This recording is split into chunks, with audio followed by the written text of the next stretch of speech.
皆さんこんにちは、カズラボチャンネルです。皆さんご覧になられたでしょうか。昨日放送されましたテレ朝のざわつく絶景 GP 一茂とドローンの会ということで、初夏に見ておきたい日本の絶景ベスト20というドローンで撮影した日本の絶景を紹介していくという番組だったんですけれども、僕も3本ほど絶景の映像を提供させていただいたんですけれども、番組の内容は長嶋一茂さんが国家資格2等を取得されて、実際にご自身でそのベスト20に入ったロケーションに行かれて撮影するという内容もありつつ、演者の皆さんが一茂さんに対する操作についてのツッコミありつつ、一茂さんがタジタジになりつつというですね、なかなか面白い内容にもなっていたんですけれども、そちらのその絶景20の中で九十九島と佐渡島の映像を提供させていただきました。しっかりとクレジットも入れていただきありがとうございました。で、せっかくなのでこのような機会がありましたので、過去にアップしていた映像にはなるんですが、改めて今回ゆっくり皆さんにご覧いただきたいと思って3本準備しました。ロケーションは長崎県佐世保市九十九島の夕景、そして日中の新緑の九十九島の映像、そして最後に佐渡島の映像を用意しております。時間はもうまったりゆっくりご覧いただきたいと思いますので、ぜひテレビで大画面で見てほしいと思います。いつも皆さんのご視聴ありがとうございます。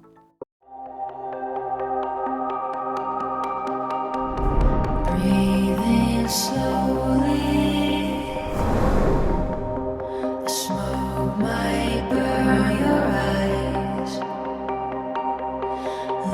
Listen closely, tears won't help this time. Break the ceiling. It's made of thin glass. Face the feeling. You might not regret.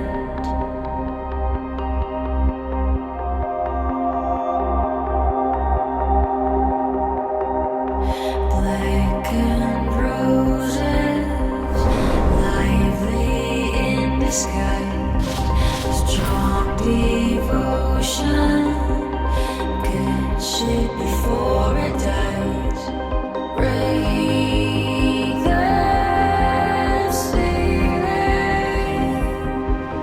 It's made of thin glass.